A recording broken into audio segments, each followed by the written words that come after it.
second.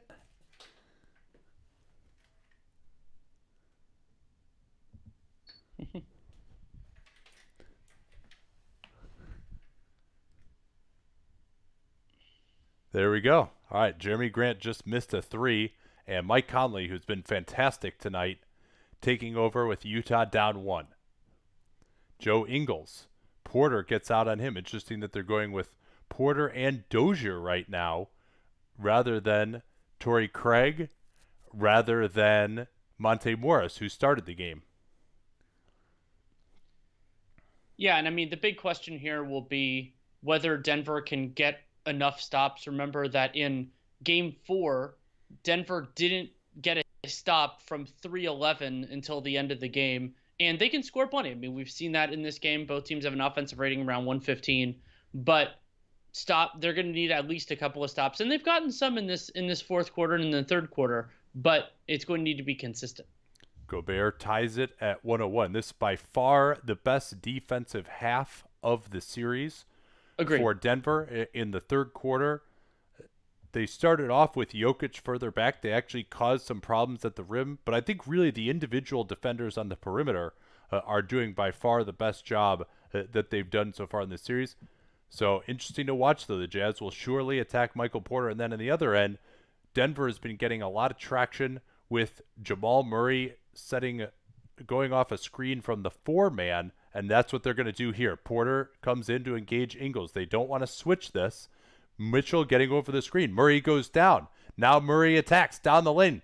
Verticality from O'Neal. Oh, the block from Gobert on Grant. 3 seconds. Murray with the jumper, and he hits. And if there's one guy you want to realize there's 3 seconds left and fire a jump shot, it might be Jamal Murray. Just flips around and just nails that shot. So now Denver, it looked like it was going to be a big swing off that Gobert block, but they still got 2 points on the possession. Yeah, Murray usually has no conscience. With 3 on the shot clock, it's even less conscience than that, and it's a 2-point Denver lead, and Quinn Snyder with the use it or lose it timeout.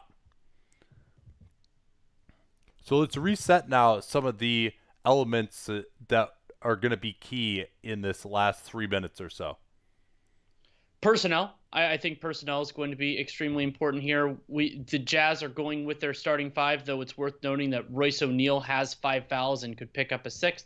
He's had some trouble tonight guarding Jamal Murray, as has basically everybody.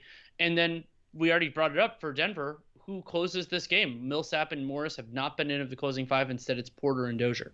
Well, and because O'Neal got the 5 fouls, and he's really struggled today overall, Joe Ingles has totally failed in guarding Jamal Murray in this series. They are going now with Donovan Mitchell guarding Jamal Murray. I think he's done a pretty decent job, although he looked fatigued prior to the timeout that was 2 timeouts ago, not this one.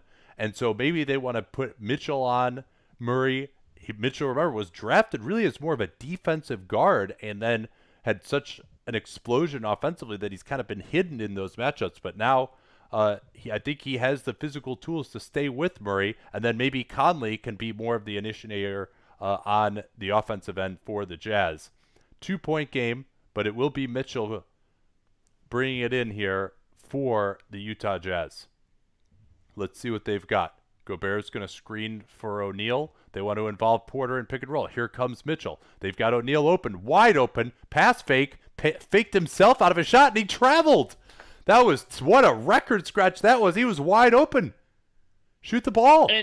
And you can't hesitate in those moments. I mean, it's such a basic thing, but it's so exceedingly important that your job is to take those open shots. And a lot of bad things, whether it's a worse shot or in that case a turnover, can happen when you hesitate. Denver can go up 2 possessions here now. Murray guarded by Mitchell. Jokic coming to set the screen. Handoff back to Murray. Mitchell on his back. Jokic tries to no-look. Conley intercepts, but it goes right to Murray again. Oh, and the 3 drops. When you're hot, you're hot. PJ Dozier tips that ball. Great tip by PJ Dozier to Jamal Murray. Hits like 4 times and goes in. Well, and this 5-point lead from Denver is Jamal Murray getting lucky bounces at the end of the shot clock. Now they don't switch that pick and roll to get Porter on. O'Neal getting it back to Conley. They want to go with Mitchell now against Grant one-on-one. Mitchell attacks, spin move in the lane, fading away too hard. Good defense from Grant. Denver avoiding switching the pick and roll, forcing Mitchell to ISO. Now Denver can really put him into difficulty with a bucket here. Murray tells him to space out. Wants to just dribble the out of the ball. Attacking Mitchell. Crosses over. Gets the look. Bucket from Jamal Murray. And that's 40 for the number 7 overall pick in 2016. And so Utah goes from a tie game to basically having to throw a perfect game here, about 4 possessions unless they extend it, and they need 7 points off the margin. Gobert dropped the pass from Conley. Now he's stuck on the baseline. O'Neal again. Late clock. Mitchell attacking. Gets past Dozier down the lane. Three-pointer Conley. Great spot-up shooter. Oh, it rims out, and Dozier with a nice rebound. That might have been Utah's last gasp. And it's been all Jamal Murray here. This 7-point lead for Denver. Totally courtesy of them. Murray now waving away everyone. He wants to go one-on-one again. This time he's got O'Neal. Crosses over. Left hand. Step back. Tough look. Doesn't matter. Jamal Murray. Jamal Murray, 42 points, 17 of 26 from the field, 4 of 8 from 3, and just, we've seen it before in this series, drilling tough shots. Now Mitchell running into Grant. Iffy call there as Gobert kind of shoved Grant a little bit, but Mitchell draws the foul. And Murray, he did the Jordan shove on the back, on the arm of Mitchell. That is not what Utah fans want to see at all. Mitchell playing the part of Brian Russell on that one.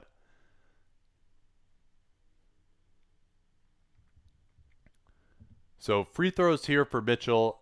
Utah really, without some kind of crazy turnovers, they just don't have enough time left here. And he misses the first, compounding their difficulty. So I think we'll talk about this plenty on the pod. Have you seen anything in this game that has made you think about the series fundamentally differently? I mean, looks like it's going to be go to a game 6, Utah head 3-2. We had the molten Jokic at the very beginning of the game, and then a better defensive half for Denver at the end. Do you feel like this is still inevitable, or did Denver change something for you? Well, the defense from Denver, I think, has been different, and they've started now not switching on these pick and rolls. They started applying more pressure so that the guard can't turn the corner. As here's Murray sets up Porter as Mitchell was caught napping. That's the right pass, but Porter couldn't control it for the 3.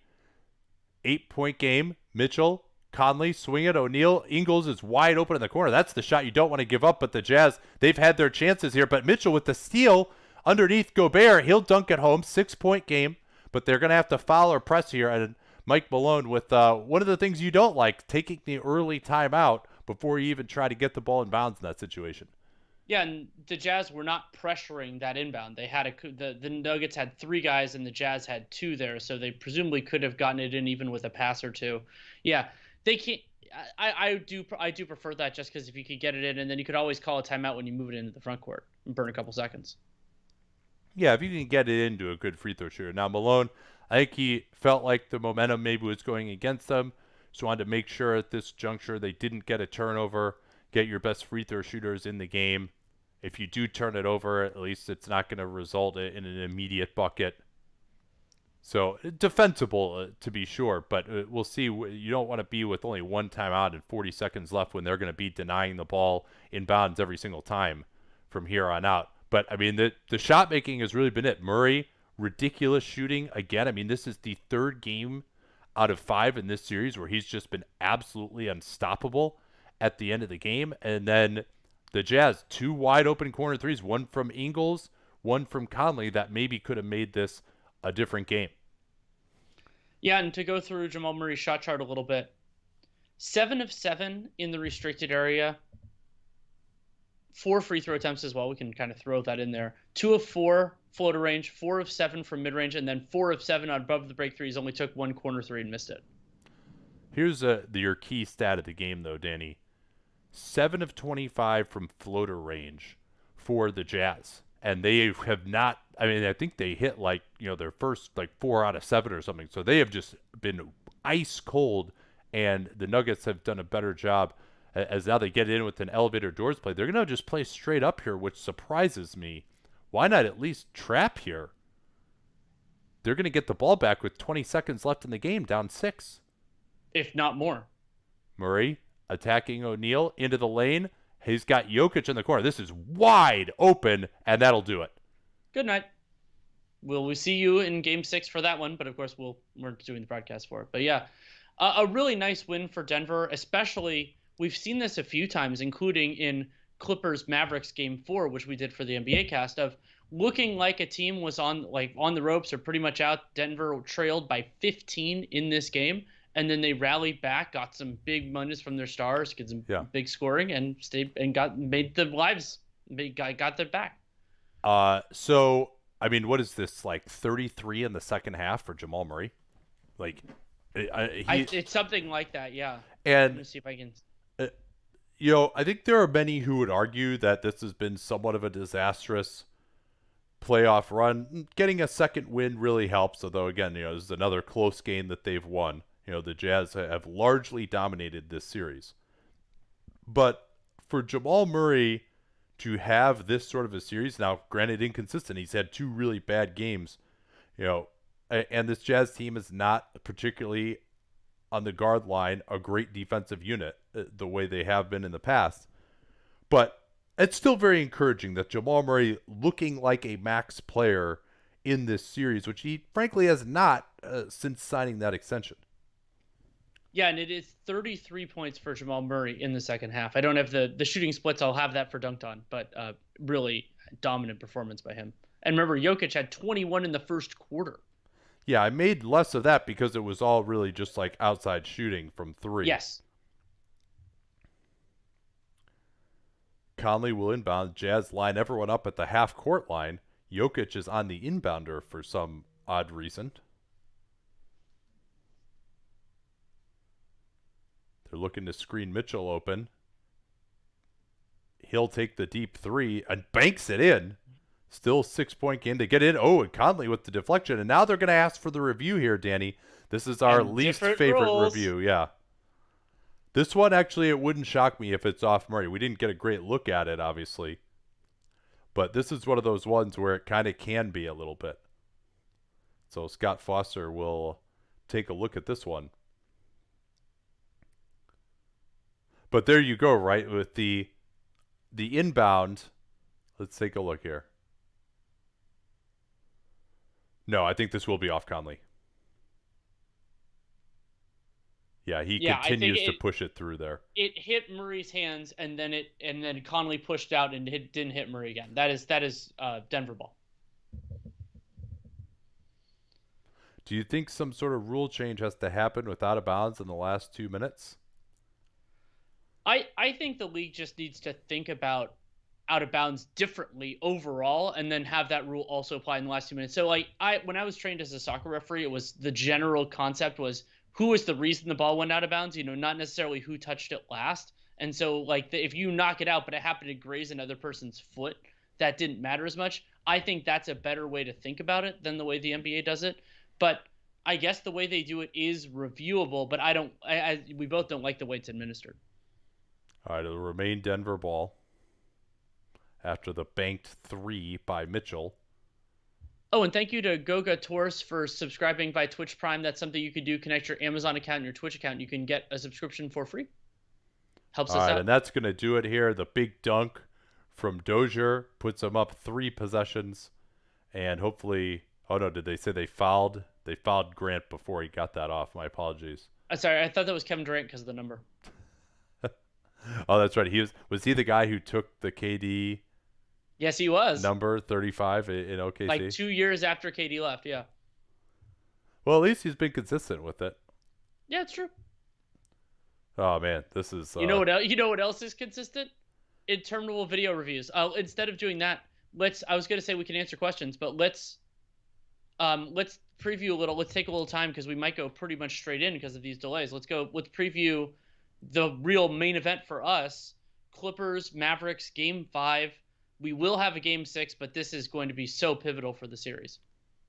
Yeah, and of course the sad news: Kristaps Porzingis will not be playing. Oh, they're reviewing this for a clear path, Danny. Well, I mean, remember the clear path was big in Game 4, but this is it's not going to be big here, and this should be a clear path. Absolutely. I mean, there's no two ways about it. going back quickly to that inbound rule, my thought is there should have, if someone knocks it out of your hands as an offensive player, there should have to be a clear second touch afterwards to have it be the other team's ball. If it's just the guy knocks it out of your hands, but it just happens to like hit your pinky for a second longer than it hits the other guy, which is probably going to be like 50% of the time. I mean, that's just not really what like the normal rules of basketball are meant to be. So Yeah, I agree. anyway, yeah. So Porzingis is going to be out. That sore right knee costing him a second game in a row, and Patrick Beverley will also be out. He supposedly is getting closer, and well, you'd have to imagine again that the Dallas Mavericks will be a massive underdog. They did win Game 4, and they were up by like 10 late in the fourth quarter. Yeah, it's each team has something that they can hang their hat on. Remember that the Clippers were ahead a massive amount. I think that was in the second quarter when we started rushing through our Yeah, ads. 50, So each 55-35 was their biggest lead. Yeah. So I mean, each team has that. What I'm going to be really interested in this game is what is the role of Maxi Kleber? Can the Clippers make kind of attack, use the lack of rim protection against them? I'm really interested in how all those matchups flow without Porzingis again. Did they learn anything from Game 4? Yeah, are they going to put Kleber on Kawhi Leonard and then just have a bunch of guards trying to protect the rim? And then, of course, the rotations for Doc Rivers in the big men positions in particular. Are we going to see more of Zubats? And are they going to try and match his minutes up with Luka? Because the only time they've had any kind of an answer for Luka, one was when they were just obsessed with trying to get a switch with Lou Williams or Reggie Jackson at the end of Game 4. And the other is when Zubats has been in there taking away those slow motion drives to the rim from Luka and the finishes, because otherwise it's just been open season on the basket for him. Yeah.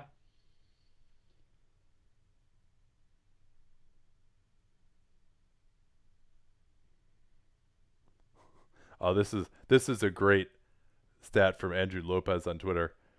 Jamal Murray is still younger right now than Buddy Hield was the night of the 2016 NBA draft. I mean, and I assume that's Buddy Hield's revised age, not his. I'm not even sure that's true, is it? He said he's 23 years, 6 months, and 6 days. So this will finally get us out of here. But, I mean, the key number in this one was the second half for Utah, 23 points in the third, 21 in the fourth, and they were outscored by 14 points by the Nuggets and Jamal Murray with a ridiculous game. The Jazz went for it. Nikola Jokic played 43 minutes in this one. Rudy Gobert also matched him with 43 minutes, but the Nuggets just started actually providing some resistance around the rim. Like Gobert is only 4 of 9 from the field, for example. So, and both teams shot over 45% from three. Again, this might be the series with the highest combined 3-point percentage, like ever, potentially. That I can't remember another one. They can't keep shooting like this, you would think. But and a great stat from Dan Feldman: in the final 20 minutes of this game, Jamal Murray scored 33 points, the same amount as the Utah Jazz. Love those stats. Here's a question. Can Paul George score efficiently? Actually, here, why don't you take that? I'm going to take a quick break before we actually have to start here. Yeah, he absolutely can. I mean, it's not like the Mavericks have unbelievable players to guard him. He has been off, to be sure, and Luka did a much better job than I anticipated on him, particularly in Game 4. But yeah, he absolutely can be efficient in this series. He's taking a reasonable diet of shots. They just haven't really gone in so far. But the question of can is yes, absolutely. Do you have any guess on to how long Russell Westbrook will be out? Don't really understand his injury. Well, quad issues are really complicated. Nate and I talked about how muscle injuries are tricky, and you run the real risk of re-injury. So they're going to be cautious. My instinct is that he might be back for Game 6, but more likely either Game 7 or next series. They don't want to rush Westbrook because of the risk of re-injury. So That's my instinct. I don't know too many specific things, but Nate and I, over the course of this podcast, like of our time together, have done a lot of quad and calf injuries. We're incidentally dealing with those with Pat Beverly as well. So generally, caution is what ends up winning it out. For Andrew Powers, do you think sitting Paul Millsap for PJ Dozier for the entire fourth is what helped the Nuggets defense? Not necessarily. I think that having somebody who is a capable shooter, a little bit more mobile, did help in some ways, but I don't think that's like the reason they defended better necessarily. I want to think about it a little bit more, but I don't think I'd put that credit particularly on PJ Dozier in particular. But it's not like he was bad. It's just that I think that's a little bit short. Similar question from Schubert Jazz. Why has Paul George been so bad in this series? There are a couple things. I mean, the shot not going in is we've seen that from a lot of different players, good and bad, that it permeates the rest of your game. But I've been really disappointed with how little force Paul George has largely played with defensively. He's had a few moments during this series, but not very many. And sometimes I remember, Klay Thompson's talked about this. There are a few other guys like kind of these two-way perimeter players talk about that defense can sometimes tide you over until your offense gets back, and especially when it's just like missing shots you normally make. And Paul George's effort on that end just hasn't been what I wanted it to be. And so that's been concerning for me kind of moving through the rest of the series, though my expectation with those sorts of things is that it will equalize and that he will play better on both ends of the floor, but no guarantee. Oh, yeah. I we appreciate the thanks for being on the call. Favorite Sixers trade idea? I haven't seen one that I loved yet. I think one of the challenges with Sixers fake trades in particular, I get a lot of them in my email DMs, various things, is that it's kind of valuing from both perspectives. Like there are a lot of times where it's like, oh, Ben Simmons and Joel Embiid don't fit. Let's throw in this player who is significantly worse than Ben Simmons, but conceptually fits, and then it takes away a lot of what they do well. I haven't seen yet a Sixers trade that I really like. I know there are people who are on board with the like Horford Hield stuff. I'm not quite there yet, but when I see one, I will talk about it, and we'll do at some point a full offseason preview of the Sixers on the pod. That will be closer to the actual offseason, but we'll get there. Who do you think would be the tougher matchup for the Clippers of the Jazz and the Nuggets? Assuming the Nuggets don't get guys back, which they very well might. I mean, we'll see what happens with Gary Harris moving forward. I would go with the Jazz. I think they have, like having Gobert in the paint and others, and like to protect the rim. But we'll see. The Nuggets have been playing better. All right, here we go. Luka Doncic coming off that sprained ankle, and Paul George has the matchup on him to begin the game rather than Marcus Morris. Flare screen comes for Hardaway, and he hits, drawing first blood for the Mavs. He eluded Shamet on that flare screen. And yes, a change up here for the Mavs as well, it looks like. No, I guess they stuck with this when Zubac was in the game before at the start.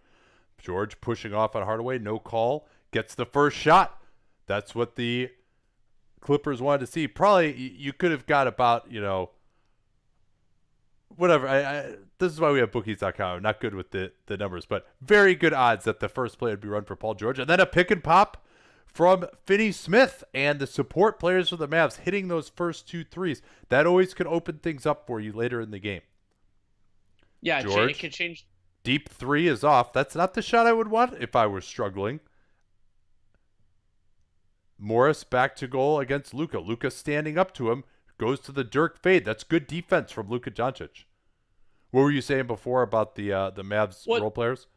Oh, no, I was going to say that the quality of shots for George, usually you get back taking good shots, not forcing bad ones.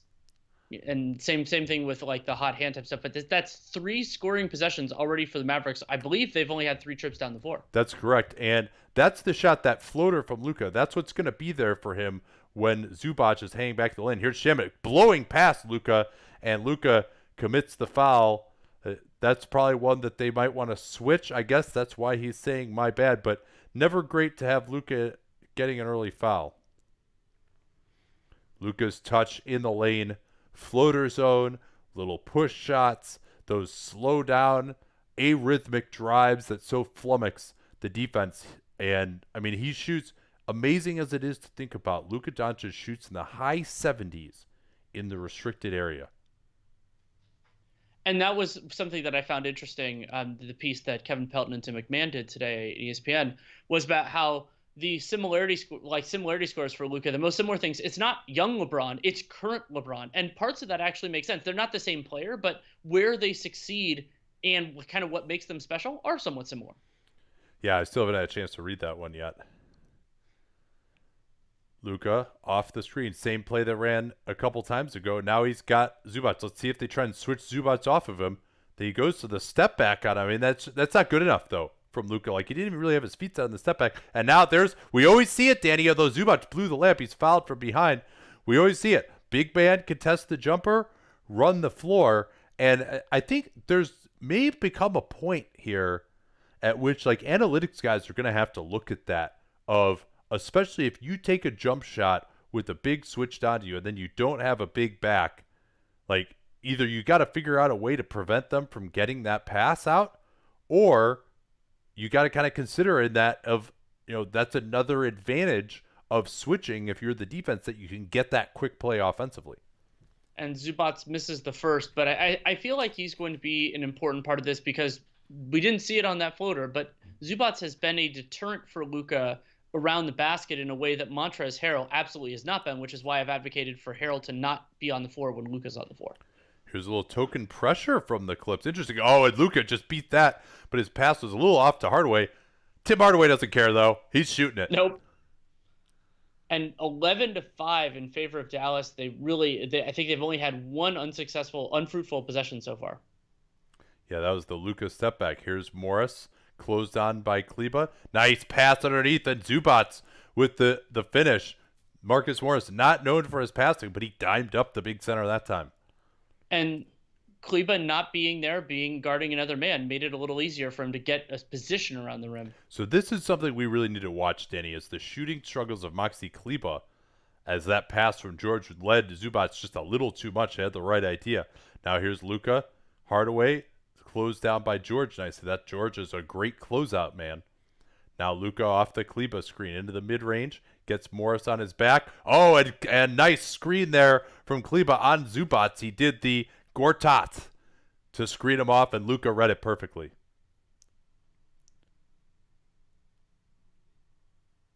Here's George fading away, and it drops in.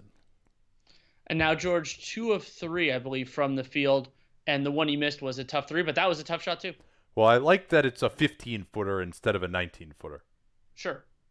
Now they've got Zubac on Luka again. Let's see where the help comes from here. George loading up at the nail. They set it to Finney-Smith. He'll drive. Kleba, another chance. Finally, it goes down for Maxi Kleba. That's an important shot. They were not guarding him towards the end there. And that was Marcus Morris helping off of Kleba for a Finney-Smith drive. That shows you how little they respect Kleba as a shooter right now.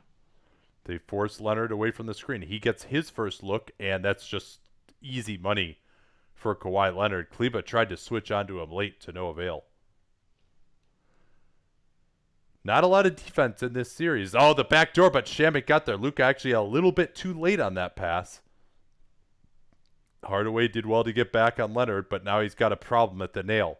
Leonard just backing down. So patient. Shoots over. I mean, that's just like breaking Tim Hardaway's piggy bank wide open. There's nothing he can do. Yeah, and that's why I would be so interested in a Clippers Jazz series, should that come to pass, is that Kawhi doesn't Rudy Gobert's not much of a deterrent at the rim because Kawhi doesn't care at all. Yeah, here's Burke trying to drive over Leonard, and Leonard did well there. It's not the guy I'd be trying if I were Trey Burke. Now George crossing over on Kleba. Kleba, a good defender. George can't get the roll. Gets his own rebound. Back out to Leonard. George is in the corner. He'll try Finney-Smith along the baseline. Using his body. Gets him in the air. Scores. And Paul George was, as Carlisle's going to get a timeout here, Paul George was very vocal that he needed to get better looks, particularly at the rim, particularly using his size, where the Mavs, I mean, they don't have anyone with his size at really 6'9", that can guard him, and he's been settling for a lot of jumpers. Yeah, and I liked George's patience there. Used his strength, used his shoulder to get into position, and then once he had position, he never gave it up, but he didn't rush the shot, and I think that helped get the timing right. Do you want to answer some questions, or do you want to talk about bookies.com? These ads Uh, are these commercials are long enough. We can usually do both. yeah, let's start by paying homage to bookies.com and homage to Adam Thompson and Mark Stratman. Yeah, I mean Thompson still over 69%, Stratman around 60%, and interestingly, both of them picked Clippers over Mavs in this game. The Clippers were an 8.5 point favorite, and with the news when we knew before that Porzingis was out, it's fair to lean back on what happened in the first 20 minutes of game one as being predictive, and it'll be interesting to see if that ends up holding. But that's what's great about bookies.com/NBA, is that it's information. You can use that. You can think that they're right. You can think that they're wrong, but you can get the odds there too. Absolutely. And you can also click through to great deals, the best deals, in fact, on legal betting in your state if available.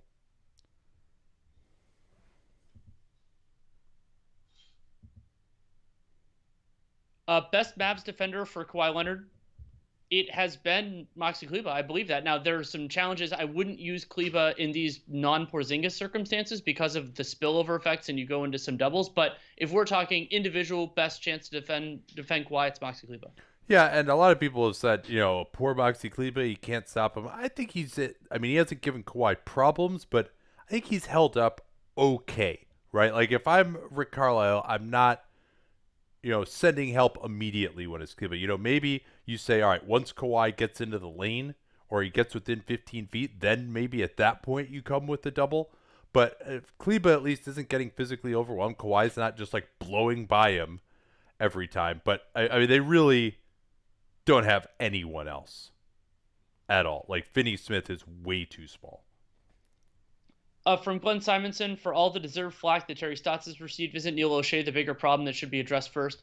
Yeah, I would say so. I mean, I've been banging the drum for the Gary Trent thing for a long time, but I do think that Terry Stotts is a good coach overall, and that his defensive system would look better if they'd had their actual personnel this year. But O'Shea, the groceries for them, ignoring the injuries, the groceries been bad for a couple of years now, and they haven't drafted super well. For a couple years, O'Shea was hot getting guys off the bench, but avoiding forwards and letting some talented players go for absolutely nothing. I think a lot of those things have been big problems. What else we got here? Is a core of Jokic, Murray, and Porter Jr. just too bad defensively to prevent the Nuggets from being true contenders in the coming years? My answer would be probably yes. I think that in order to be a legit title contender, you have to be elite on one end, and then you have to at least be able to be very good on the other. Like kind of number one or number two, and then top 10 on the other. And I don't think I don't think their defense can hold up against the best of the best. All right, we are back here. 16-15 Mavs advantage. And despite the lack of Porzingis, Dallas looking just as spry as ever on offense. And yeah, they can't stop the Clippers either, but the Clippers have more talent. They need to outscore these guys here. Missed three from Hardaway over Shamet. Rivers sticking with that same group. Doncic is actually guarding Kawhi here. Doncic went for the steal, ill-advised, and now Kawhi just dunks their whole team. And something that I think is significant so far, the Clippers have taken 5 shots in restrict area. Dallas has only taken 1. Double team Luka behind the back to Finney Smith. They rotate to him. That's good defense there. No advantage gained out of that double team. Now Hardaway will try. He'll take it over Shamet. Misses it, and that's a shot the Clippers can absolutely live with if they want to try and exploit Tim Hardaway on Shamet all night. And there's Morris. They didn't know who they had. Luka Doncic did not know who he was guarding that time. And they give up a 3. That's terrible. To go briefly back to the last play, Shamet getting around that screen well enough allowed Zubats to get back to the rim and get that rebound. Luka, and you see how Zubats causes him trouble at the rim again. He's not willing to go up on him the way he would on Montrezl Harrell. Now George feeling it. Uh-oh. This is trouble for Dallas. They now trail by 7. Scores wrong. They gave 3 to Dallas instead of the Clippers. Here's Luka. Ooh, does not draw the foul. That looked like a foul to me. Yeah, it didn't look like the defender was set. Now Kleba on Leonard. Leonard directs Zubats around. Leonard stepping back on Kleba. Oh, man. Kawhi Leonard and Paul George, if they're going like this, Dallas has big problems. And what is this? This is like a 15-0 run here right now. I think it's 15-2. Carlisle calls the play out. No contact made of that screen. George got over it, but then he fouls. Luka trying to say he was shooting it. I don't think he was. I do not find that a persuasive argument either.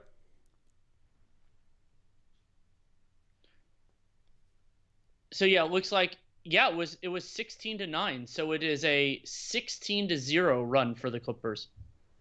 MKG coming in. We'll see whether he can slow down Leonard or George a little bit. I thought you were going to say see if he could juice the offense considering those 2 threes he made. Kawhi Leonard wouldn't even let Luka get the ball in bounds.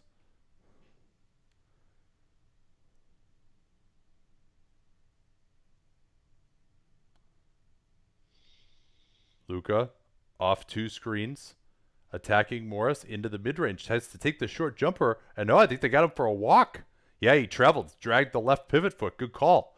And hey, guess who he was involved with defensively there, Danny? Our good friend Ivica Zubats.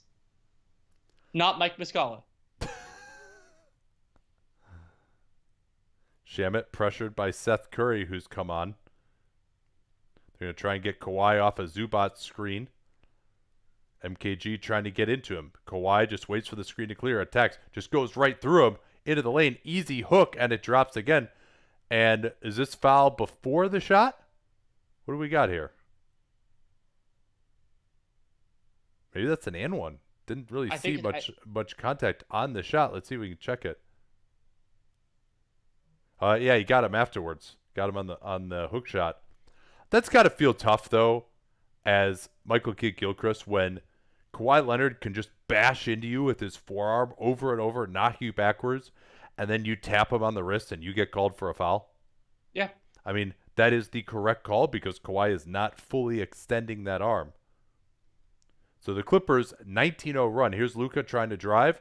Does not draw the foul. Wow, the Mavs have not been getting the calls here early. Shamet off of 2 screens against Curry. Kleba steps out at him, but Shamet drains it anyway. The Clippers, this is now a ridiculous run for them. 22-2. Luka trying to get past Zubac.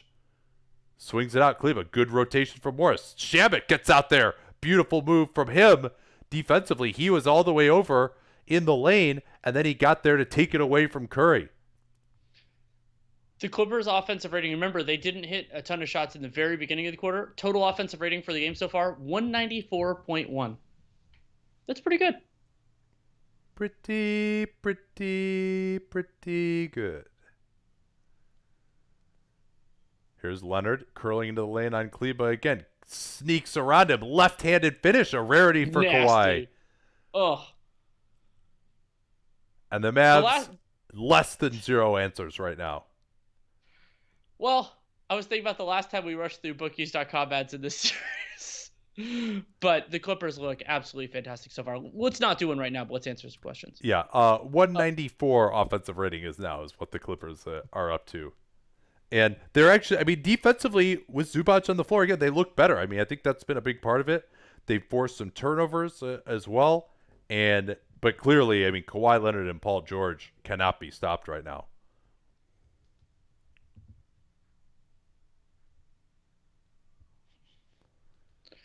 Do you think the Bucks have changed their defensive scheme because Vooch gives them problems, or because they're preparing for their spacing bigs?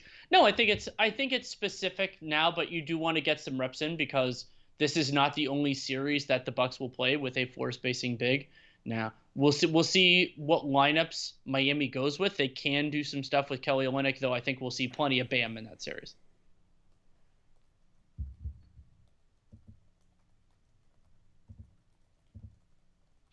Yeah, the stats are updated now. Thanks for letting us know. I told Ben to do it. From Jupiter Jazz, how much of bad coaching decisions are ego management? I mean, there's certainly a portion of it that is that, and a portion of it that's like kind of this other thing. I wouldn't say it's ego management, but like wanting to go with what kind of got you there. The idea that Nate and I have both posited that coaches know what their best lineups are. So I think that's a portion of it, and a portion of it can sometimes be management telling them, hey, you need to play these guys, not as much in the playoffs as much as other times, but yeah, that is a portion of it. I think, like, for example, with Reggie Jackson not playing in crunch time, but like the minutes that he gets sometimes, I think that's potentially ego management. And Trez, it's also getting him right physically. Yeah, well, or some of it can be just trying to get to a point where you think you need to be as a team. Oh, that's an interesting question from Tim Franklin on Periscope.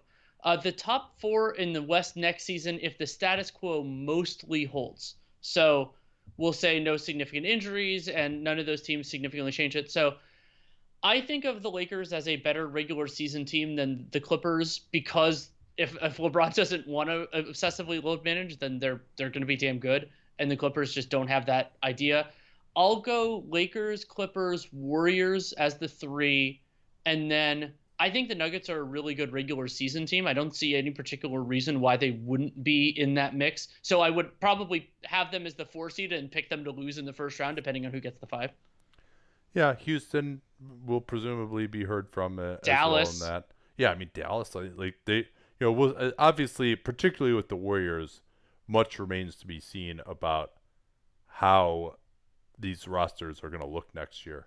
Well, and a point worth making with Dallas, they had the third best point differential in the Western Conference this year, and they ended up as the 7th seed. So there is a pretty easy argument, especially when they were 18th in defense. It's not like they were dominant on that end or anything, that they could be a top 4 team next year. On Periscope, Twitter, Jacid10.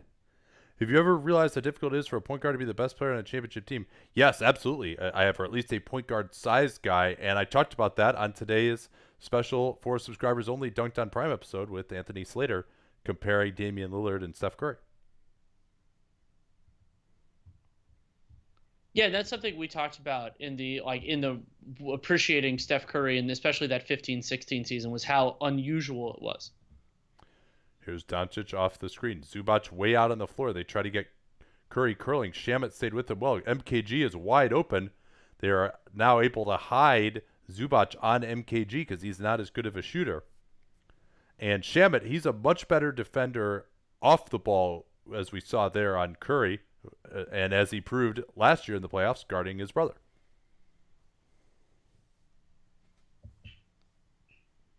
And that is I believe, the first foul on Zubac I was checking. Yeah, it looks like that's number 1 on the legal screen. Lou Williams is in now, and I want to see how long is Doc going to stick with Zubac. That may augur whether he's going to close some halves here also. Absolutely. He has been fantastic so far, I think, defensively. Now Luka rejects the screen, and that's going to be a foul on Kawhi.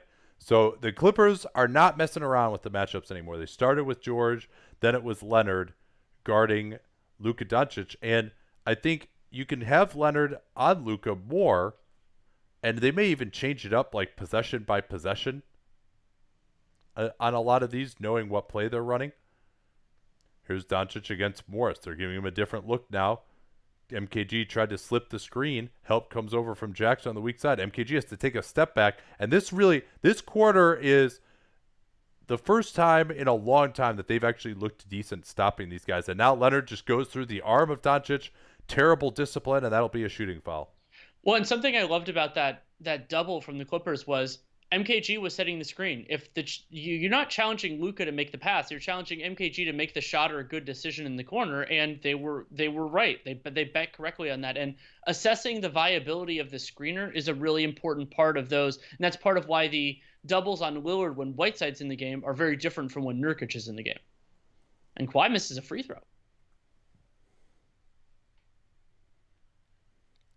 It's a rarity for Leonard. One thing I thought was really interesting, I think it was Mike Bowie at Unpredictable who had this.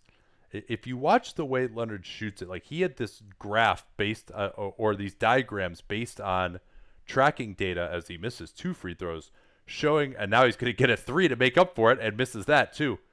It showed how Kawhi brings the ball up compared to most guys. Most guys bring the ball up further in front of their body, and then they kind of just load it up more behind their head and then shoot it outward.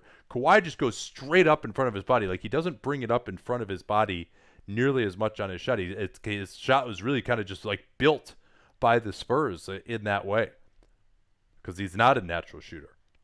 Here's Morris posting up, tried to dunk it on Boban, and they're going to get an offensive foul here on Morris. He pushed it off with the left arm right in the face of Boban. And we've seen some basically transition fouls from players who were frustrated offensively. That was something that was big at the end of the Jazz Nuggets game with Royce O'Neal. Royce O'Neal was frustrated and got a foul immediately after for an illegal screen. Yeah, Boban, he's got a big head, so part of the responsibility there has to go on him, right? Now Harrell is in, and the back door from Boban gets away from Luka. He was open too, and I'm not sure what happened on that pass, but maybe is that like over his head. Is the Boban head thing kind of like a weird version of the eggshell plaintiff? Like if you just have a big head, you're just at risk. All right, now we're getting too law schooly here. Here's Leonard, gets Trey Burke. Finney-Smith calls him back, but that's going to leave nice ball rotation there. Lou Williams, as Curry had to come up, Boban is not going to make that next rotation out to the corner. They get the wide open three, and this is turning into a beating so far. Luka, again, has to go to the floater, trying to go at Harrell, and he draws the foul on him and is then knocked down. And Harrell, instead of just being like, okay, I can contest this reasonably well and, just hope that he misses it, takes an extra step into Luka, and that loses the benefit of the doubt. I think I didn't get a great look at the contact, but that looks like a foul. Yeah, I mean, when he's moving forward, like you're just putting you're basically, the way their game is refereed, if you are moving forward towards the guy and you make contact on the jumper, it's a foul on you. That everyone should expect that at this point in time. Oof, man, that wasn't even close from Luka on that free throw. Yeah, it must be breezy in the Orlando gym today. Second free throw coming here for the third overall pick in 2018.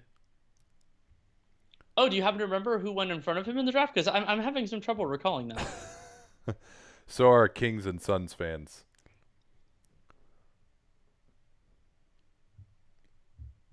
Luka with the free throw. Leonard off the Harrell screen. Curry goes under on that. Leonard will just take the three. A little short. Boban, excellent box out on Harrell.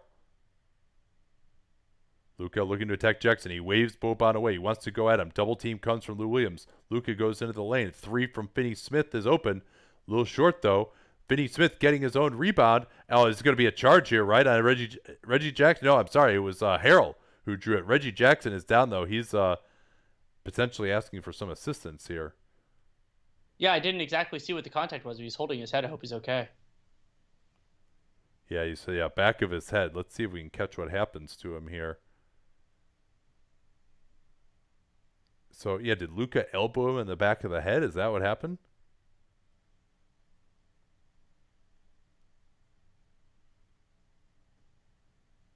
Yeah, didn't get a great look at it.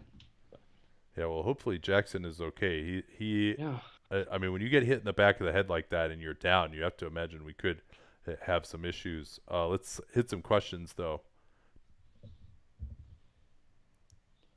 Does coaching as a whole get underrated in the NBA? Underrated and overrated are always really challenging because it's like, well, who's doing the rating? But I would say, generally speaking, probably by the casual fan, I would say yes. Could we say that bad coaching gets overrated and good coaching gets underrated? What do you think of that theory? I'm not sure I believe it, but I'm throwing it out there. I think really bad coaching might be underappreciated, like the whole Jason Kidd thing. Like you and I had that whole argument before about how he was, but I mean they also got really good coaching too. But yeah, I mean I might be with that in a kind of a tentative way. Yeah, well, and I think a lot of fans it's much easier for fans to get mad at the coach than to acknowledge that the players that especially guys who have been there a while, that the players that like your team has developed might not actually be that good. Yeah, that's true. So game has settled down just a little bit here. We'll wait and see if there's an understanding on what happened to Reggie Jackson. George has returned for the Clippers. It'll be he and Leonard together once more. Mavs' first possession is zone that I can really recall seeing from them. Leonard on the drive, floats it up. Harrell is there, though. He's going to try and power up over Boban. No, sir, says Boban. Now Boban running the floor with Harrell behind. He's going to try and just deny Doncic out on the floor. They get it in to Boban. Double team coming. Backdoor, Finney-Smith, stopped by Morris. No, he stepped out on the baseline.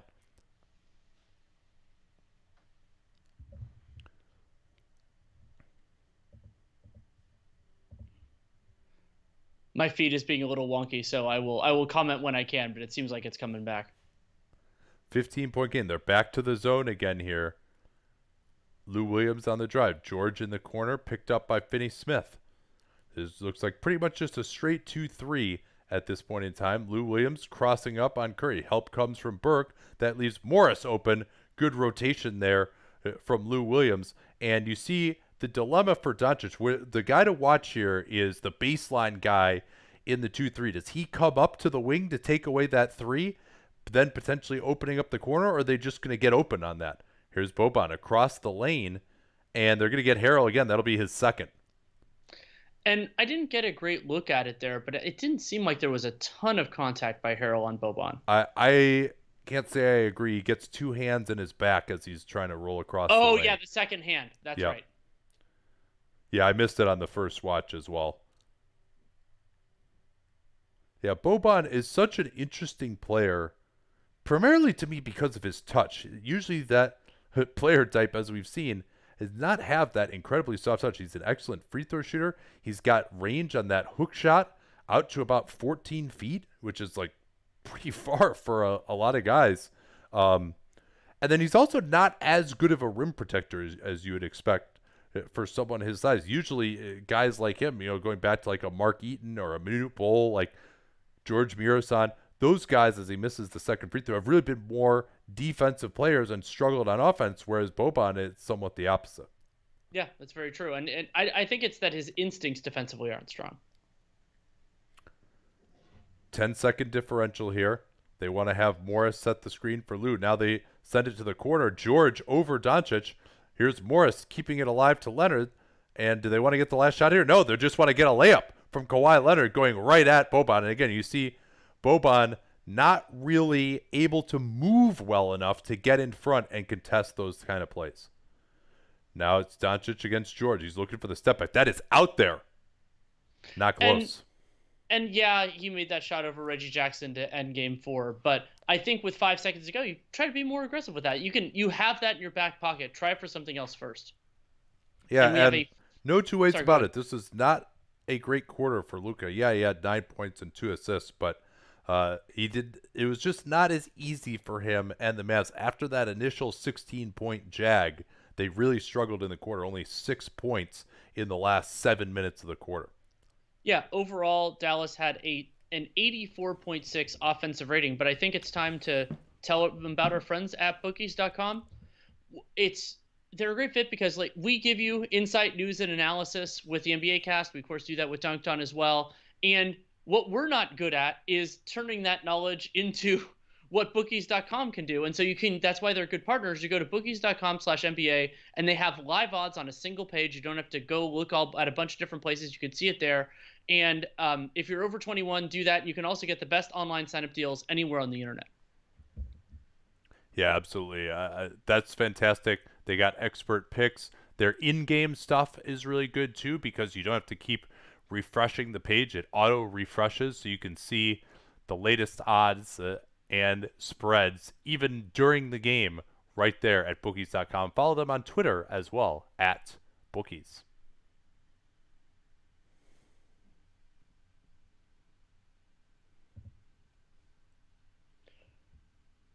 From Stephen Keating, how do you rate the risk-reward for Dallas on having an injury-prone guy like Porzingis? I mean, it's just a part that you have to consider it. I mean, I think that the reward is worth the risk for somebody as good as Porzingis with the rare skill set that he has. But there are there are challenges with that. And I mean, he's had lower body injuries, and most guys who are 7'3" end up dealing with that at some point in their career. Even if some of it has been fluky, it seems like guys that tall get a lot of fluky things. Yeah, that's true. And, we've talked about how that trade looks like such a massive win for Dallas, and Porzingis has been awesome in the bubble when he's been available, but it can always go wrong with these guys a little bit, and that's part of the reason why the Knicks moved on from him. It was a high risk play that paid off for Dallas until he hasn't been available in their two biggest games of the season.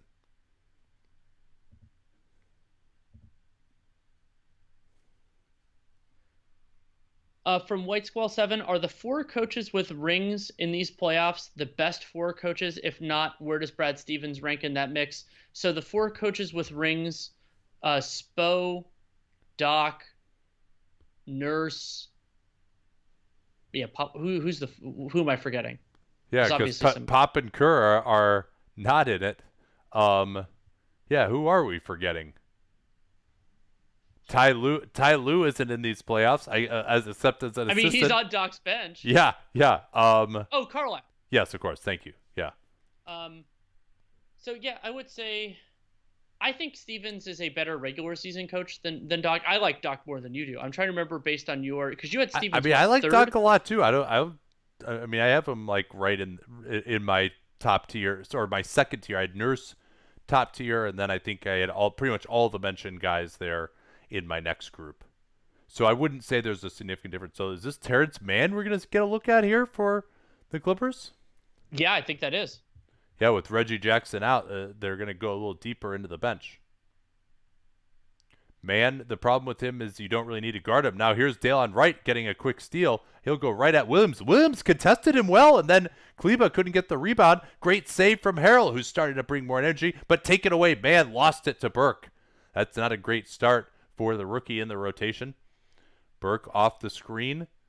Tried to leave it for Kleba, who was going to pop back out instead, and they turned it over.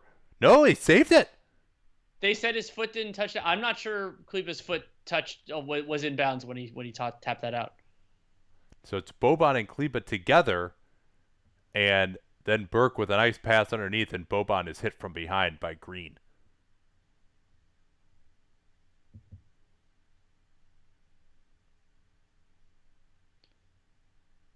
It is nice. I mean, I certainly miss the fans, but it is nice to see these guys with all this space around to make great saves and stuff without having to worry about injuring themselves.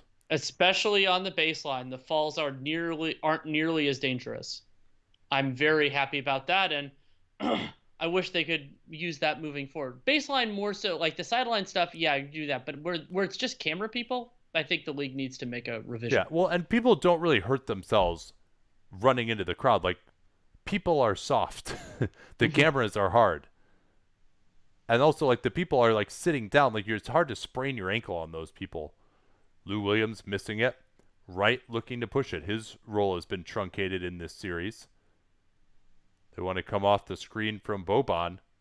Wright working into the lane on George. Slips underneath them, and Paul George picks up the foul. And, in that play, Dalen Wright's a good player. But as Jackson looks like he's coming back in. Maybe he's okay. But, well, yeah, I mean, that's a clear foul. George is complaining about the foul. He jumped before DeLon Wright committed, went into DeLon Wright. That's a no doubt about her foul. Yeah, and he didn't even jump close to straight up. But the foul of no import other than on George's personal ledger as the free throw is missed. Now George going right at Boban. Tries to finish and does. There's Boban. It's tough for him. I mean, you see, he's trying to back up as fast as he can, and he still can't protect the rim against George going downhill there. They screen away here from Curry. Man all over him. Yeah, he's pressuring up now. Curry gets it with the fake spin into the lane on Harrell. Floats it up. Harrell with the block. Montrezl Harrell looking much more spry now. He's going to try and attack Boban. Feeling it. Into the lane. Tripped. And it drops. And getting competent minutes from Montrezl Harrell is such an important thing for the Clippers moving forward. Now I think they can get away with some of that in this series, but there will be challenges moving forward. And I don't like Montrezl against Luka, but he can eat in these minutes. And remember, we were surprised early in the series that Harrell's speed wasn't getting the advantage over Boban, but that might have just been Harrell getting right physically. Not that I'm going to read too much into this first 6 minutes of his first half. Harrell hits the free throw, and it's a 20-point Clippers advantage. Same place we were in Game 4. They'll screen away for Curry here. The problem is that Luka's out, and they're already down 20, as opposed to being down 20 after his period of being out is over. Burke, they drive, but you're seeing these driving kicks are getting little advantage. Green, trying to provide post defense on Boban, did not allow himself to get run over. And looks like it'll just be out of bounds, although Green, hopefully he's okay. Not sure why he's upset there. I think he's upset about the call, not about. Did they call a foul on that? I didn't see them make the call. I guess they did. They did. It's the near side referee. Man, again, doing a nice job getting through screens. They force Curry away from the screen to his left. He wants to use it anyway. Into the lane. Again, no help coming. Boban has to go to the quick turnaround. Now he gets called for the walk. Yeah, he shuffled his feet on that turnaround. It didn't hold the pivot foot. That's the right call. Yeah, the right foot slid just a bit there. And I mean, you see this a lot of times, both during the regular season and playoff seasons, where the first game after a guy is out, as here's George hitting. Oh no, he missed that three. Looked like it went down for a second. Here's the push from Burke. He gets man on his back and draws the foul. The first game after a guy gets hurt, or in the regular season, it'll be a few games sometimes, the team can really rally. But particularly in this game, when I think there was some hope that he could play and then they ruled him out, it was really maybe that's kind of deflating, and maybe there's an understanding of he's not close right now. And if you're like, hey, it's only one game, can we survive one game without him? That's a little different emotionally than when he's missing multiple games in a row. Right, and remember also the deflating start in this game because the Clippers' best guys were basically unguardable. I think that made it, that was a factor as well. But I mean, we've seen Dallas come back in games in this series. I think they're going to do it again, at least a little bit. Had to hedge that. Missed free throws. That's been a struggle for Dallas. Curry on the floater. Nice finish there, even though JaMychal Green was right there. 17-point advantage. Let's see what the Mavs do defensively here. They've got Curry guarding JaMychal Green in a size mismatch. Here's Will Williams again, and the Boban gets him in the arm. So now what they are doing is getting that running start at Boban because the Mavs are playing more of out there on the floor. It'd be considered more of a weak pick and roll coverage. Lou Williams likes to go left, so they're actually forcing him right to what they consider his weak hand. And he's gotten much better at going right over the years to adapt to that. But because Boban is not up to the level of the screen, they're getting in position to set these. Or even Harrell's just kind of standing around there. He's not even making contact on the screen because the way they're playing it is they're basically just giving Lou Williams an avenue to the basket. And so he can attack. Boban can't retreat quickly enough. And these guys are just getting right around him for layups. Another missed free throw here. Here's Wright. Good dig comes from Green. Wright tries to attack Zubac. Good to see Zubac back in if you're a Clipper fan. Lou Williams hit from behind by Curry. He should have gotten a foul call there and did not. Yeah, I think they were too focused on the contact with Kleba, but Curry got him. Curry, floater. Yes, Seth Curry. What a series it's been for Seth Curry inside the arc. And Maxi Kleba did a sort of Gortat there. He got into Zubac enough that he couldn't get a clear contest hand up. And Reggie Jackson on the floor. Yeah, good to see him back, although he decided to hand off to Lou Williams in awkward fashion. Backdoor George, eluding Finney-Smith beautifully. And Paul George now, 6 of 10 from the field, 1 of 4 from 3, 13 points in 13 minutes. Finney-Smith being guarded by Zubac. Zubac out on the floor again. They can't take advantage of that guy rolling to the rim off the double team, but Curry gets the shot, misses it. Reggie Jackson looking to push it. Finney-Smith is back on him. Drag screen. Reggie Jackson feeling it. Oh, yeah. Reggie Jackson has shot lights out from three-point range, and Montrezl Harrell is loving this 22-point Clipper lead. Presumably Luka will return, but they've got a lot of work to do. And let's take some of your questions. I don't know, Danny. Actually, I think we might need to do another bookies I read first. That's fine. This is trending poorly. Let's get our contractual obligations done here. Yeah. So one of the other things that you and I both really like about bookies.com, bookies.com/NBA, is that they have all the information on one page, but also it's not just, the basic spreads. It spreads, money lines, totals, and parlays. And so, while I wish my brain worked that way because I think it could be more lucrative. I did a little bit in season this year, but didn't do more. Sometimes you have a feel on that. Maybe it's that an over under that you think is poorly suited, or you listen to this podcast, teams on back to backs or whatever it is. And so you can get all of that info at bookies.com, not just the basics, everything, and at a lot of different venues. So you can find whoever has the best line or the best price, whatever you're looking for. Yeah, and the Stratman and Thompson picks are looking pretty good today so far. Yeah, if you want to keep an eye on it, one of their picks for Wednesday's action that's already out. There are a couple interesting ones. So Stratman picked the Rockets over the Thunder. They're a 3.5-point favorite, and he also picked the Bucks Magic over, which I'm interested because I think that game might get out of hand, and you could. I'm wondering where that'll go. It's an interesting bet. He talks about, and again, they have great information about how it's been the fastest series, a number of possessions Bucks Magic has been over in the first round.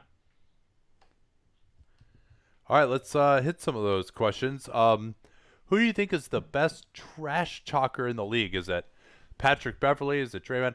I think it's Draymond because Draymond is best is in who is the most effective in making a player not play as well? I don't really know that. Draymond is certainly the one that I enjoy the most just because he has a little bit more of an intellectual basketball bent to his trash talking. But one of the things that he thought was hilarious was Mo Harkless refusing to shoot 3-pointers because he was worried that he was going to lose a $500,000 bonus when they matched up. It was at the end of the season, and then they ended up matching up in the playoffs. But he was talking shit to Mo Harkless about that. We know you're not this good of a shooter. They left him wide open all series.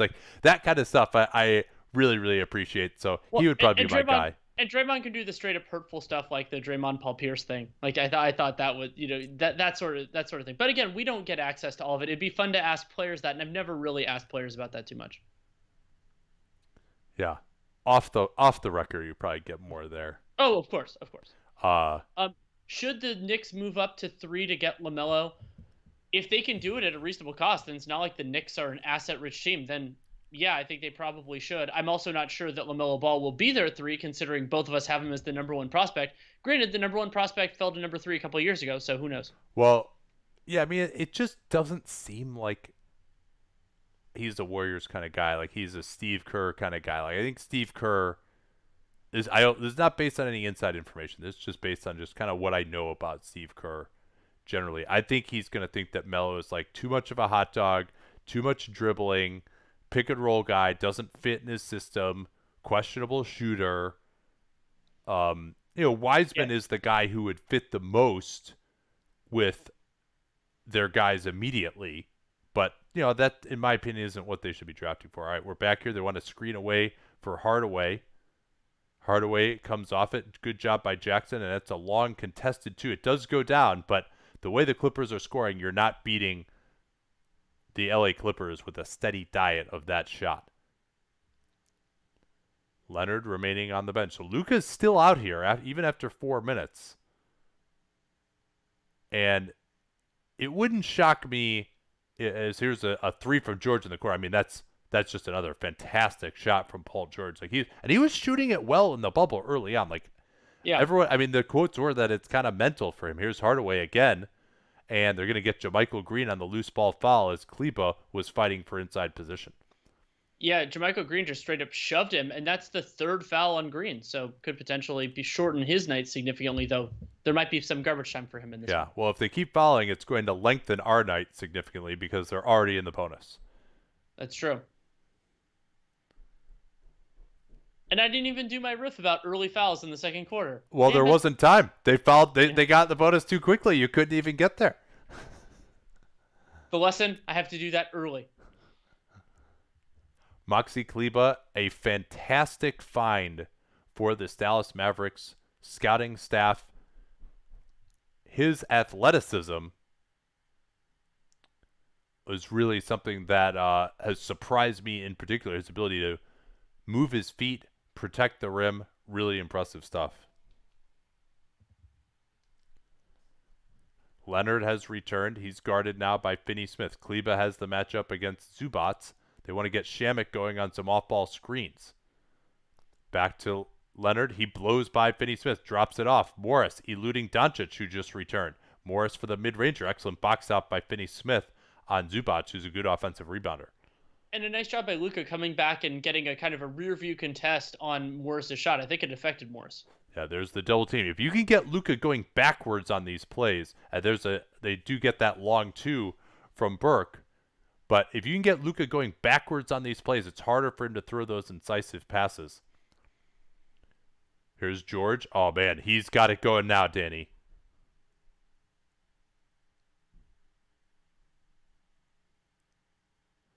Luka, again, the double team. No advantage gained on that passing sequence out of the double team. Hardaway will take it over Zubac, and he does hit it, but Zubac was right there. That wasn't really like they're just carving him up on these, but the Mavs starting to hit shots now at least. George feeling it. Into the lane. Tries to draw the foul, and no, offensive foul. That's a surprise to me, and I would have gone with, I think, the no call there as I watch it again. I don't think it was a defensive foul, but yeah, I think referees are too reluctant when they see a guy hit the floor they're too reluctant to call nothing. I don't think. Well, and that is actually a foul on Maxi Kleber. Like he's sticking that leg out outside the cone of his body. His right shoulder too. He turned it more than I thought he did. There's the pocket pass. That's the one they need. And Kleber with the big dunk. I told you about his athleticism, and Doc Rivers is going to get a timeout. So that's the difference, right? On these traps, and I think one thing that I really liked there was middle of the floor, set the screen lower on the floor now so you can get a guy going to the rim and not give the team as much time to recover off the trap. But if they can get someone, the quick pass going right to the rim, as opposed to is Luka going backwards, he has to kind of float a pass up and they can recover. That's what makes the difference on those traps. I will look for questions. Oh, do you remember, Nate? It's long enough ago from Dez. You were saying it wouldn't shock me if, and then you didn't. You finish it. Shit. No. from Andrew Cox, do you see the Pistons moving one of Christian Wood or Luke Kennard? Christian Wood, they don't have much autonomy in that matter. He is an unrestricted free agent, so he can go wherever he wants. It could be a sign and trade, but I think there's a reasonable shot, especially incidentally with Charlotte getting the 3 pick. I could very well see a center being the best player on the board, and that takes them potentially out of the market. And with Kennard, yeah, it's possible, but I also don't know. Like, it's always weird with some of those players who have been good but have missed a lot of time for somebody to calibrate the market, and sometimes the team wants to see them healthy before they move on, especially with Troy Weaver being a new general manager there. So I don't think they're going to move him. They're going to move Kennard this summer.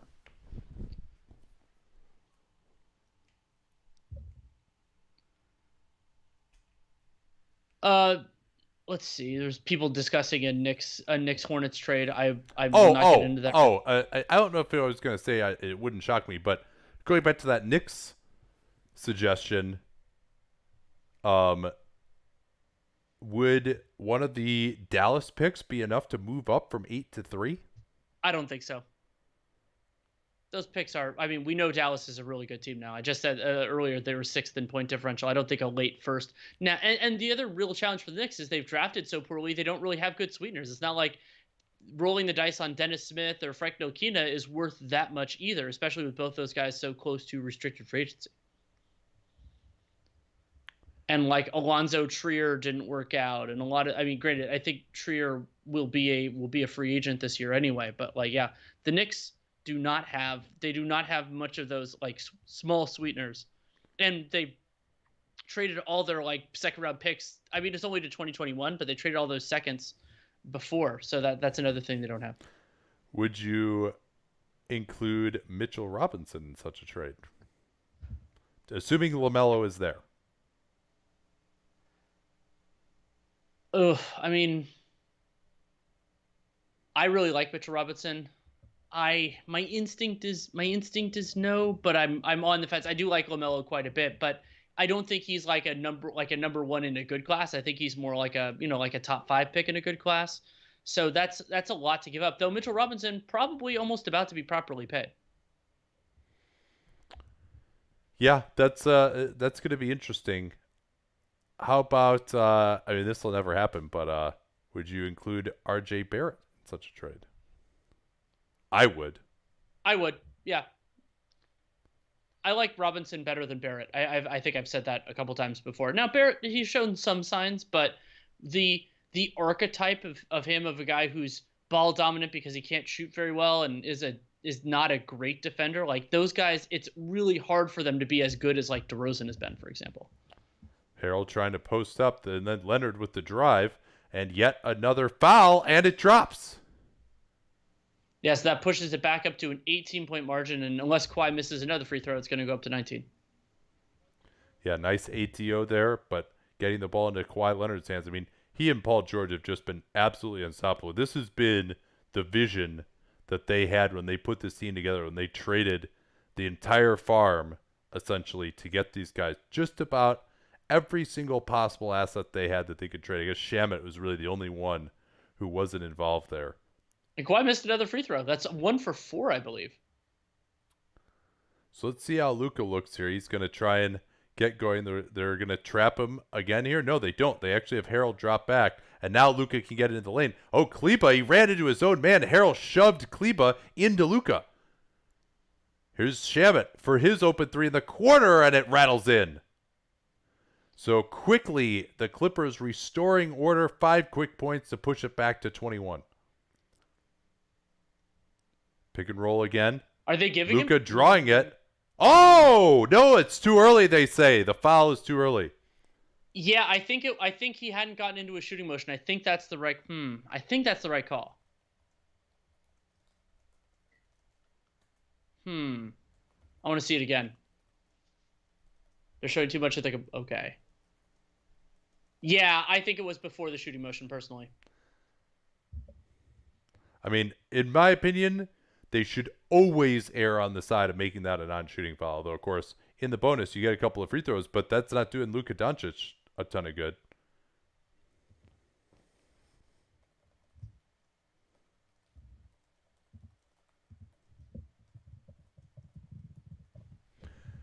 Doncic will have a second opportunity here to cut it to 20. Wow, another brick, but Hardaway gets it just taken away by Shamet. Nice play. Landry Shamet has played well. Leonard off the pick and pop. Harrell went down there and tried to post up. I hate that move by Harrell. I hate it. Kawhi Leonard has the matchup, and you're coming in, you're taking that away from him and trying to post up. But Reggie Jackson, don't hate that shot, and it's now a 24-point game. Reggie Jackson has taken 3 shots. They've all been threes, and he's made all 3 of them. 9 points in 8 minutes. Sorry, 6 minutes. Doncic, as they get the late switch onto him here. I like this approach of going with the late switch with Harrell. Here's Doncic driving, has to kick it out. What a pass that was, and Hardaway can't cash it out, though. Clippers looking to build once more. Shamet, corner, Morris, 3, bucket, 27. Yeah, we're going to need to talk about bookies.com soon. Dallas has a little bit of a chance here, but they certainly look quite dispirited. Here's Doncic into the lane on Harrell. Picked up his dribble. Did not. Generally, Doncic has been able to time him out. That time, Harrell played him better.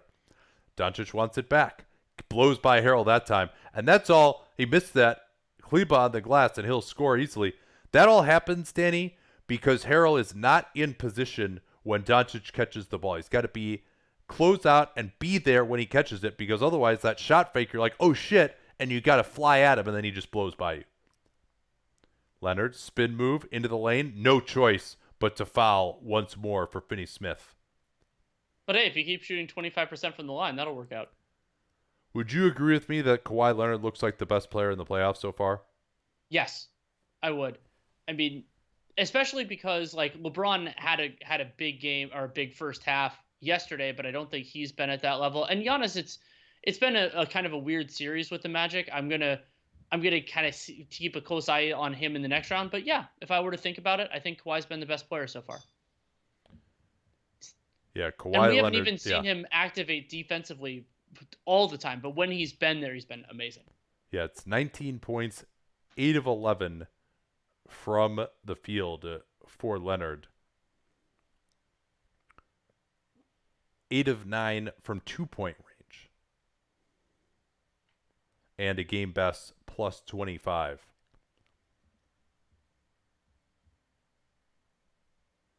Shamit preventing Hardaway from using the screen. Instead, Finney Smith jab step 3. I mean, whatever, man. Take that is what I'm saying if I'm Doc Rivers and the Clippers.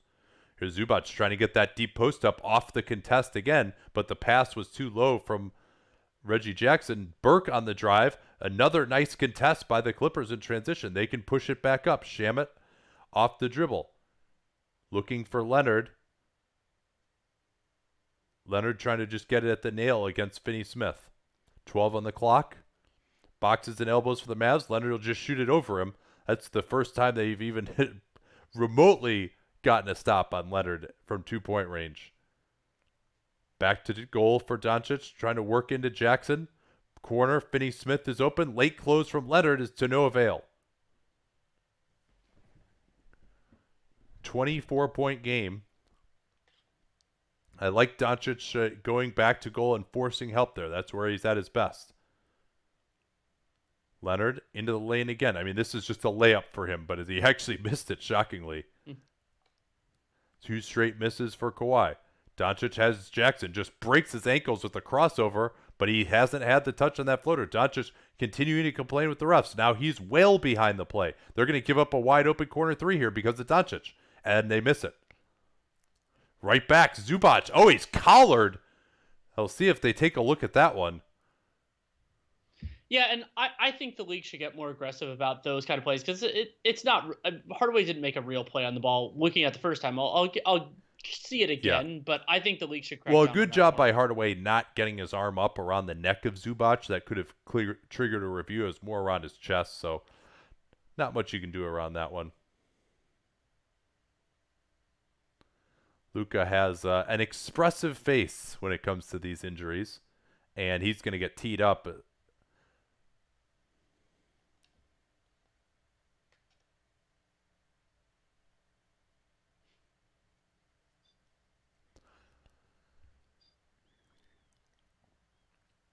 I can't see I saw a ton of obvious contact on that Doncic floater.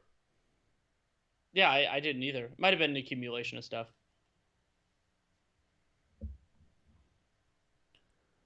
Zubac, a solid free throw shooter for a big. Lou Williams is back in. He hasn't played as much here. Only 8 minutes, in fact, so far in the first half, and that was after a dominant game 4, at least offensively.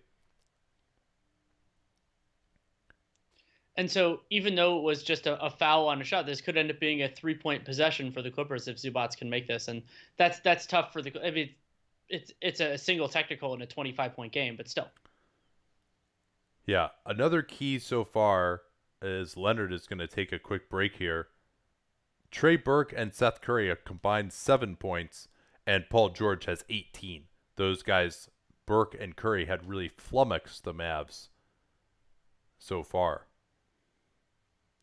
And this is interesting. The Clippers aren't going to get there to an 86-point half, which is the NBA record in the playoffs put up by the Cavs against the Warriors in the first half of 2017, Game 4 in the finals. But they could get to 80, and that's the Lakers got there yesterday. That would be, I think, one of your top 5 or 6 highest scoring halves ever in a playoff game.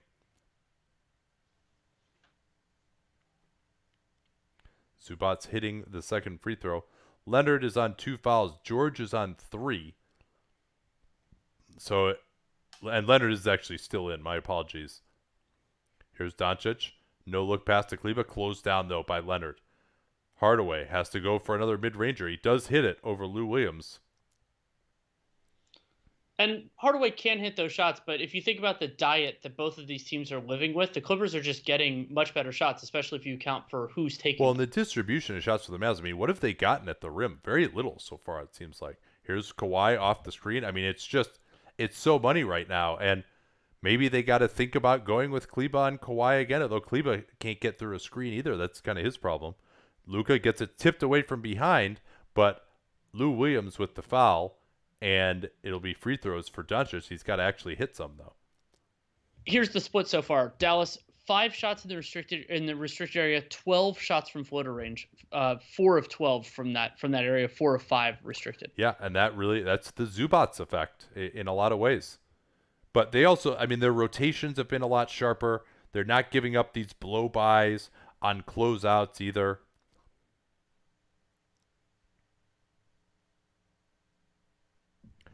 I will say this, Danny, one nice thing about the challenge system is that it allows coaches who complain to the refs constantly to put their money where their mouth is and say, all right, if you really think this was that bad of a call,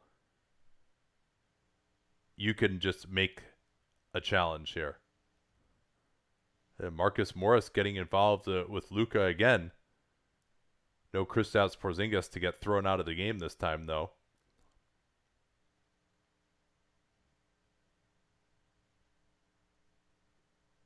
And we've got something else that's happened here now.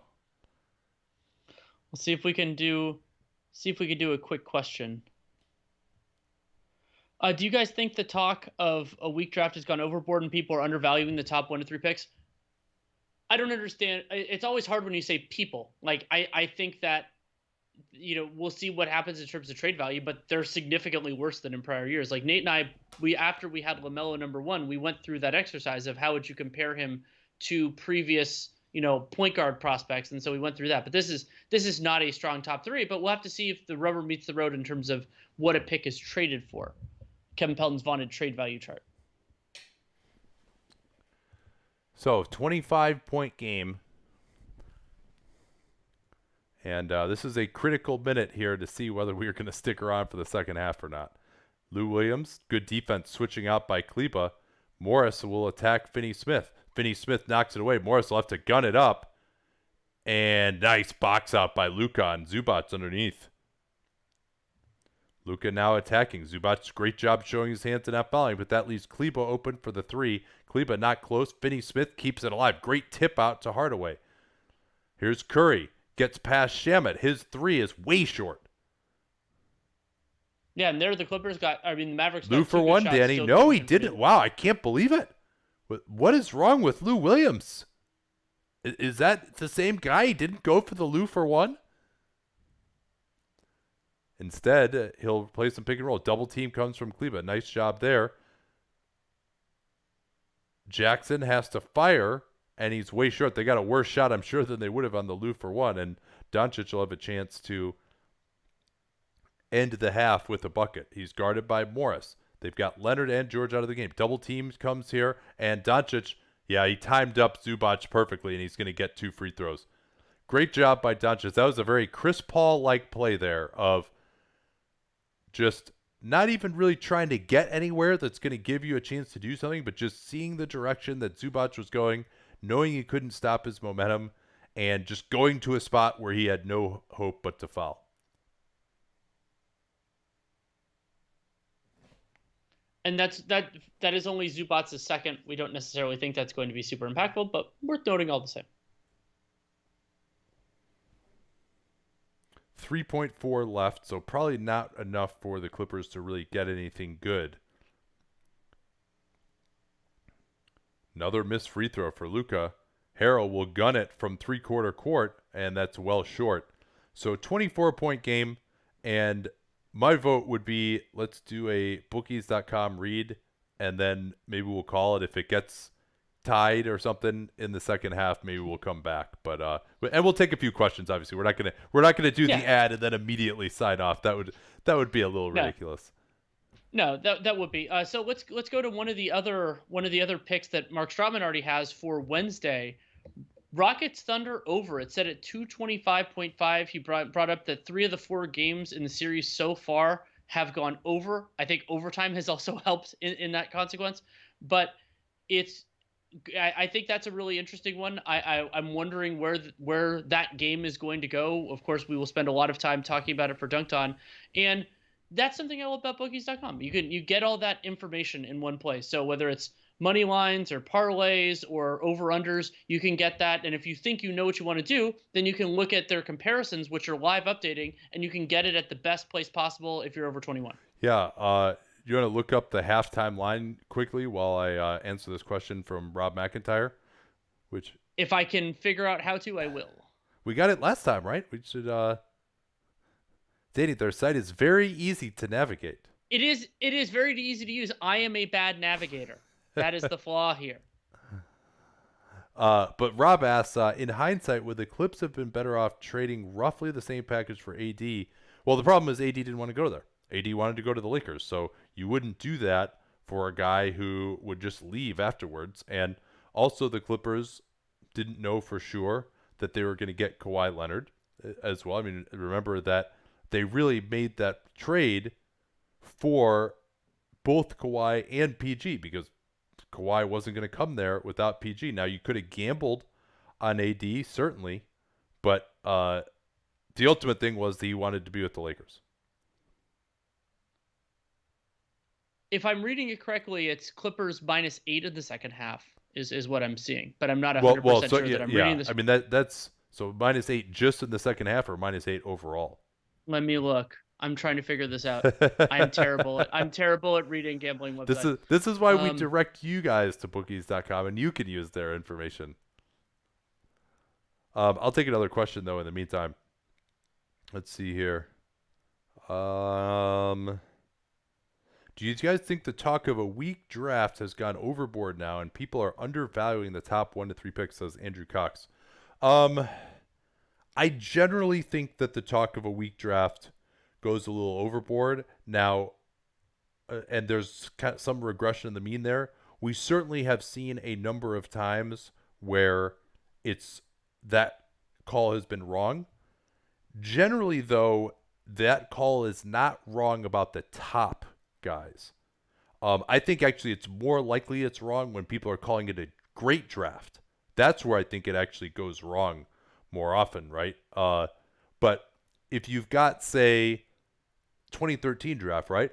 At the top, absolutely.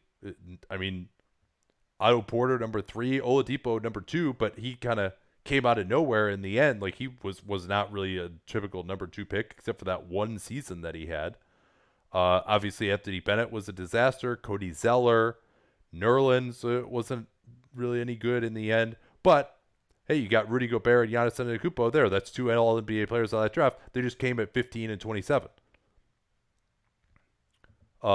So in this one, I mean, there are always going to be good players in a draft somewhere, unless it's like, the 2000 draft or something.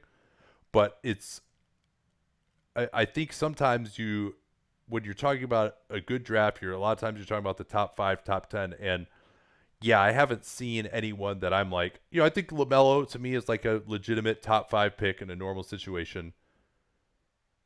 There's nobody else that I've watched yet that I'm like excited about in the top 5, although I haven't watched Hayes or Toppin or Denny Avdia yet. So still got a little bit of work to do there. Oh, I got it. And this is why following bookies on Twitter is good. Clippers -24. The money line is off the board. The over-under is 246. Yeah, so that would imply that the Mavs are going to it's going to be even in the second half. Exactly. Interesting.